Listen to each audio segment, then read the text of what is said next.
Alright, I am Chronic Mayhem, and today we are taking a look at the GameSir Super Nova Hall Effect Wireless Controller. Let's get into it.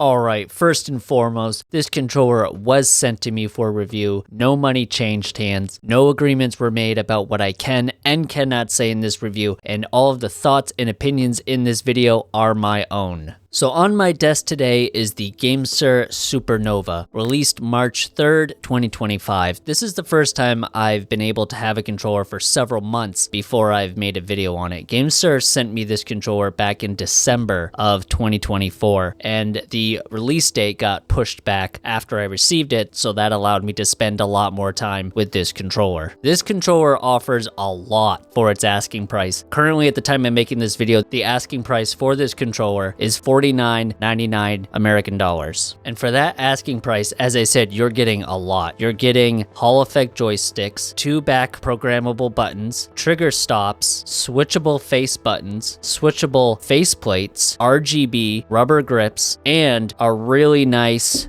charging dock here. But wait, there's more! And 1000 Hertz polling wireless with this controller. But before we do a deep dive into all of the features of this controller, let's check out what you get in the box. So here is the box that the Super Nova will come in. It has a glossy picture of the controller and the dock on the front, and on the back in English and Chinese, it lists some of its features. When you open the box, you will be greeted by the controller and the charger. It is going to be wrapped in a ton of plastic though, which I don't like to see, but the rest of the box is cardboard and recyclable. So when you take out the controller, it's going to have these rings on here. The purpose of these rings is to protect the joysticks while it's in the box and traveling around so that they don't become misaligned and the zeros get thrown off and all that. In the box, you'll also have the very nice charger here. You'll have your wireless dongle.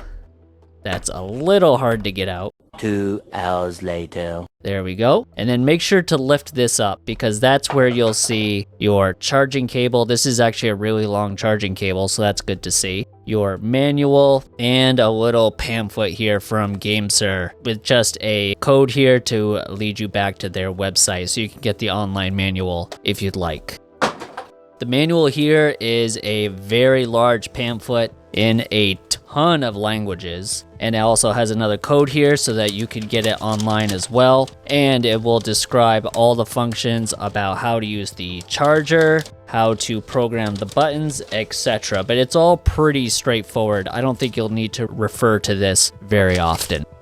Let's start talking about the controller itself now. Like I said earlier, this controller has been on my desk for a couple months now. And one thing I really like about this controller is how comfortable it is to use. This is one of the most comfortable controllers I have. It's a little wider, I believe, than a standard Xbox controller. And it's been really comfortable to hold. The rubber grips on the side are also really nice. They wrap all the way around the controller, so you have them on the sides here, you have them on the top, and you have them on the back here as well. And this has been one of the more enjoyable controllers to just hold and play with that I've had in a while. Comparing it to a controller that's more of a standard Xbox shape, here's the Vader 4 Pro. And comfort-wise, they're both very comfortable controllers. The more standard Xbox controller has your hands kind of tilt in this way a little bit, while a controller like this, it's not as drastic. Your hands stay more, I guess,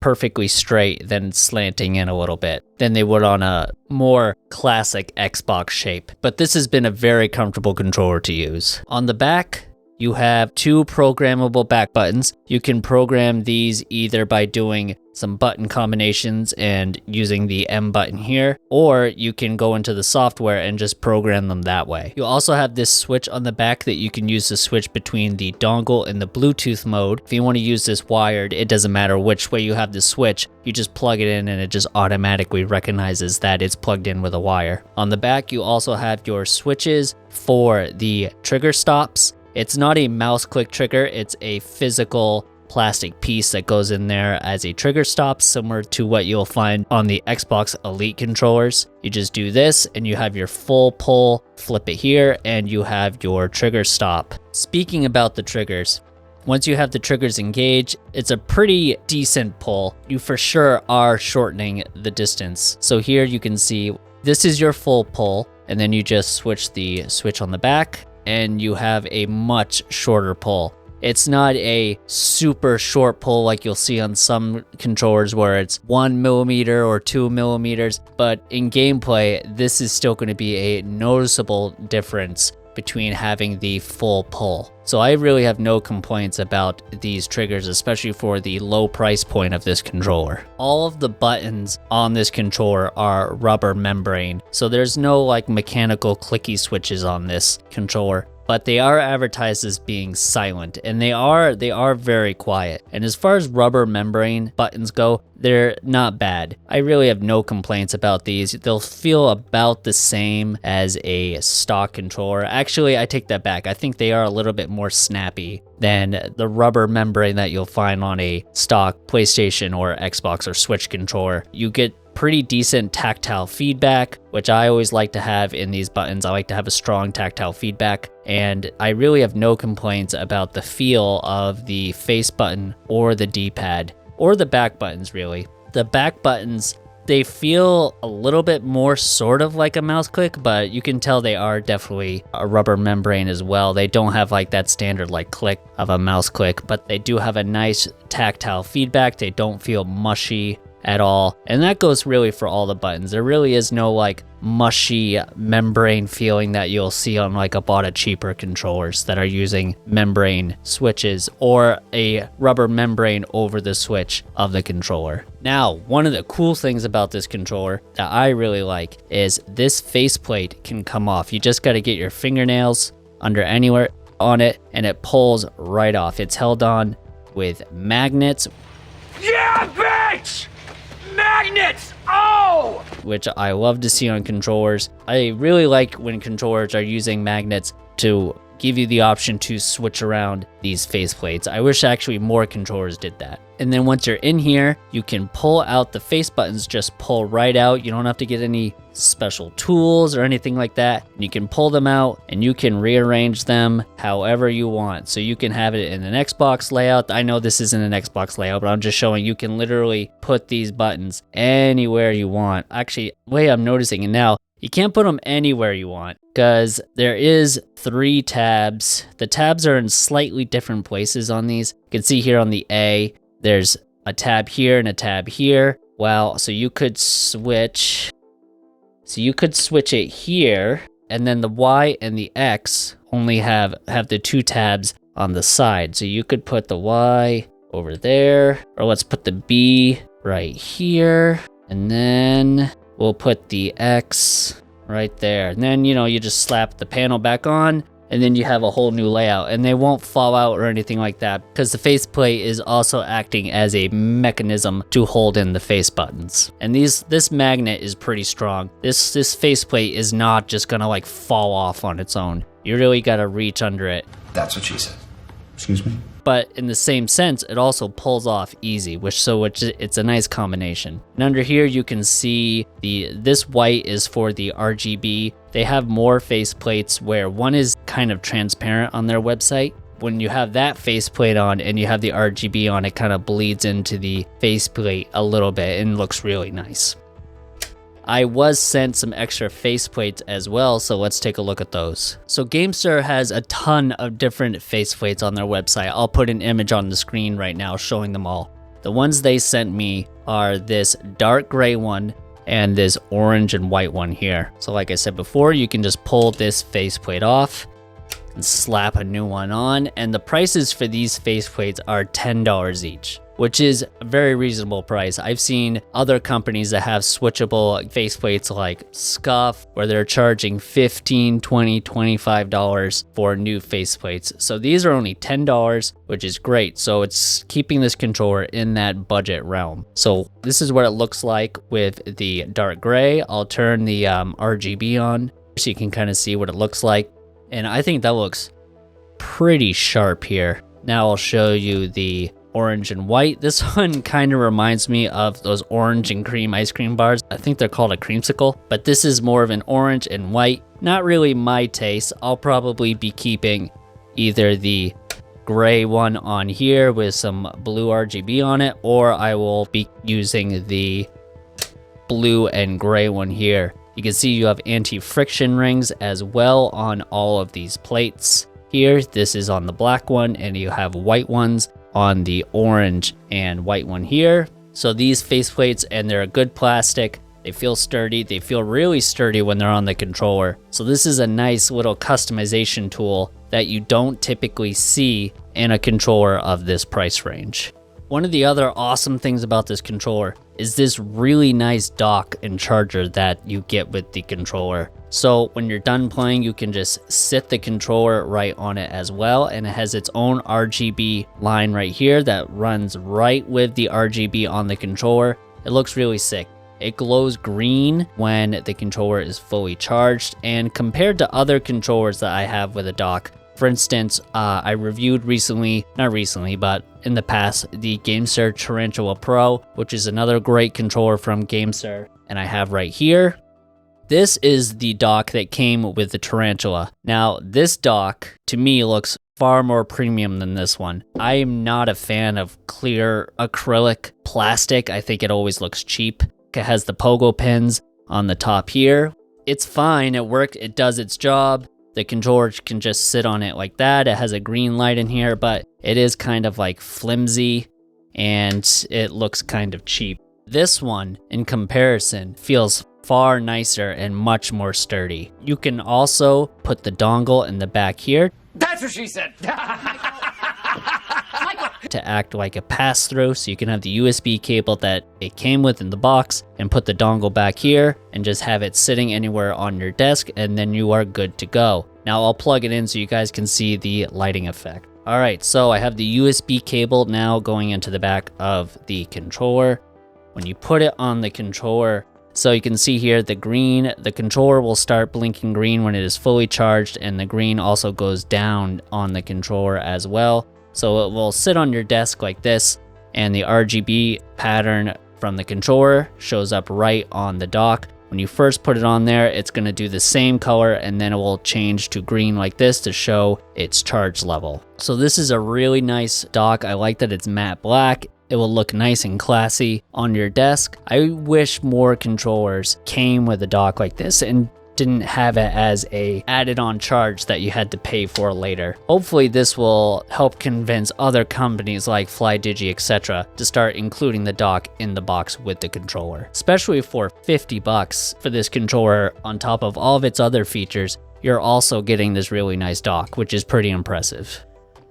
This controller also has Hall effect joysticks, not TMR like what you'll find on the Tarantula Pro. So these are Hall effect, and you can adjust the dead zones, whether they can be a circular pattern or the raw input rectangular pattern or square pattern. You can figure all of that in the software, and we will go over that. And tension wise, they feel really good. They're not like some of those early Hall effect sticks where the tension on them felt a lot looser compared to a normal stock joystick you would find on a Xbox or PlayStation controller. If I was comparing them to the TMR sticks on the Tarantula here, just feel wise, they feel about the exact same. I really can't tell too much of a difference. Maybe if I had a force gauge, this one might show slightly not as much tension as the TMR stick, but it would be really about the exact same. So you don't have to worry about these sticks feeling like looser because they're Hall effect. And with that, let's dive into a gamepad tester so I can show you how these sticks perform. Here we are in gamepad tester. So you guys can see the zeros right now. They're going back to a perfect value every time. And this is stock settings. I have not gone into the software and changed the dead zones or anything like that. So the dead zones or the starting point, the zeros, are perfect every time. Now we will do the circularity test.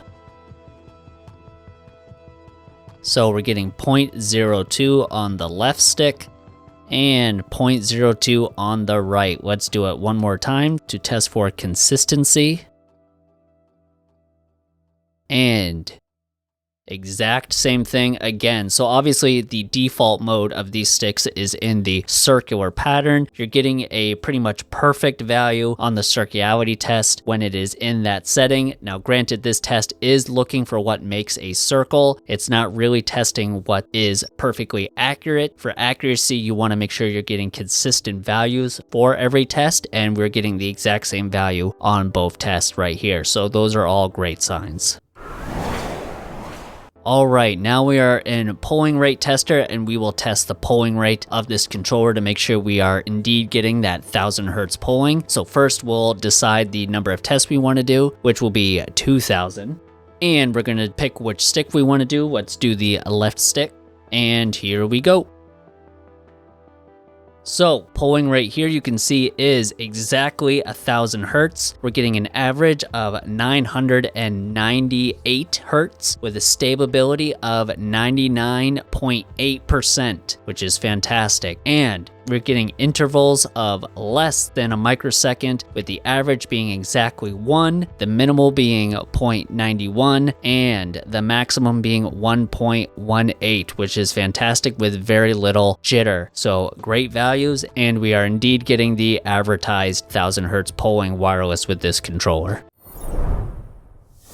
All right, now let's take a look at the software that you get with this controller. It's the exact same software you would use with the Tarantula Pro. Once you have the controller plugged in, you just click it here and you're on the main page of the software. One thing I still really like about the GameSir Connect software that I noticed with the Tarantula Pro is about how simple it is and how clean it is, but it still gives you a ton of options. You could perform almost every option you want to do on the controller right on this main page. But if you do want more detail and more advanced functions, for instance, let's say you want to click the buttons here, then you do get this more blown up explanation of all of the functions. And then here also you can look at the sticks, you can change the dead zones like you could on the main page, you can adjust the anti-dead zone as well. Mentioned earlier, this is where you can switch between the circle or the raw, more square input. You can do all your curve adjustments as well, which is features you see on other controllers like the Elite Series 2, which is a almost $200 controller. You have motion settings here as well for the gyro. I forgot to mention this controller does have a gyro because it is compatible with the Switch. You can adjust your triggers here as well. You can adjust your trigger dead zone and anti-dead zone and a curve for the triggers as well. And you can do hair trigger mode, which even though it doesn't have mouse click settings, you can make a really small dead zone on the trigger when the trigger stops are engaged to get that really quick activation. You can adjust the vibration and you can do all of your lighting effects right here as well. And if you want to go back to the home screen, you just click the little house at the corner, and the software also has a built-in button test. And here you can see whether you're on the circle or the raw input on the joysticks. So I have the trigger stops engaged right now. It's cool that it shows a percentage so you know exactly when you have the trigger stop on, it's cutting the trigger pull down to about 23%. Then when you turn it off, now you have the full pull again, and you can see the exact percentage of how you are pulling the trigger. I really like that. I would like to see that in more softwares. And you can test all of your buttons here after you've rearranged them. So it's all really good things to see in a budget controller. And again, you can adjust all that on the main screen as well. And you can click there and it will bring you directly to those same options that I was selecting up here. So you can either navigate this software